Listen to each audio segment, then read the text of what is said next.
I was 13 when I first got access to a computer. My parents bought me a Macintosh in 1984 when I was 8 years old. I was in 6th grade. I learned to code in college. Freshman year, first semester, intro to computer science. I wrote a program to play tic-tac-toe. I think it was pretty humble beginnings. I think the first program I wrote asked things like, what's your favorite color? Or how old are you? I first learned how to make a green circle and a red square appear on the screen. The first time I actually had something come up and say, hello world, and I made a computer do that. It was just astonishing. Learning how to program didn't start off as wanting to learn all of computer science or trying to master this discipline or anything like that. It just started off because I wanted to do this one simple thing. I wanted to make something that was fun for myself and my sisters. And I wrote this little program and then basically just add a little bit to it. And then when I needed to learn something new, I looked it up either in a book or on the internet and then added a little bit to it. It's really not unlike kind of playing an instrument or something, or playing a sport. It starts out being very intimidating, but you kind of get the hang of it over time. Coding is something that can be learned, and I know it can be intimidating. A lot of things are intimidating, but you know, what isn't? A lot of the coding that people do is actually fairly simple. It's more about the process of breaking down problems than sort of coming up with complicated algorithms as people traditionally think about it. You don't have to be a genius to know how to code. You need to be determined. Addition, subtraction, that's about it. You should probably know your multiplication tables.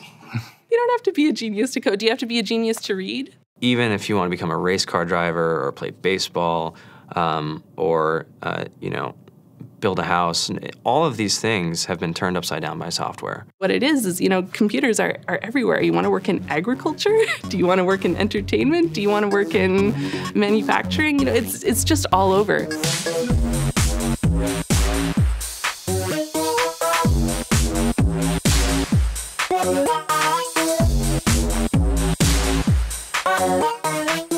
Here we are, 2013. We all depend on technology to communicate, to bank, information, and none of us know how to read and write code. When I was in school, I was in this after-school group called the Whiz Kids, and when people found out, they laughed at me and all these things, and I'm like, man, I don't care. I think it's cool, and I'm learning a lot, and some of my friends have jobs.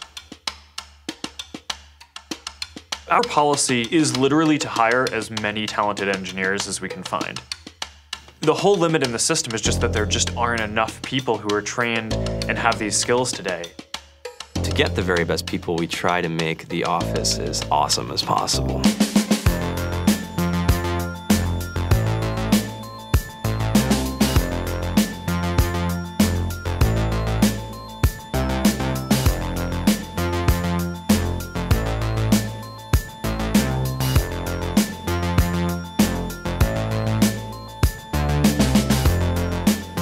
We have a fantastic chef. Free food. Breakfast, lunch, and dinner. Free laundry. Snacks. Even places to play and video games and scooters. There's all these kind of interesting things around the office and places where people can play or relax or go to think or play music or be creative. Whether you're trying to make a lot of money or whether you just want to change the world, computer programming is an incredibly empowering skill to learn. I think if someone had told me that software is really about humanity, that it's really about helping people by using computer technology, it would have changed my outlook a lot earlier. To be able to actually come up with an idea and then see it in your hands and then be able to press a button and have it be in millions of people's hands. I think we're the first generation in the world that's really ever had that kind of experience. Just to think that you can start something in your college dorm room and you can have a set of people who haven't built a big company before come together and build something that 1 billion people use as part of their daily lives is just crazy to think about, right? It's humbling and it's amazing. The programmers of tomorrow are the wizards of the future. You're going to look like you have magic powers compared to everybody else. I think it's amazing. I think it's the closest thing we have to a superpower. Great coders are today's rock stars. That's it.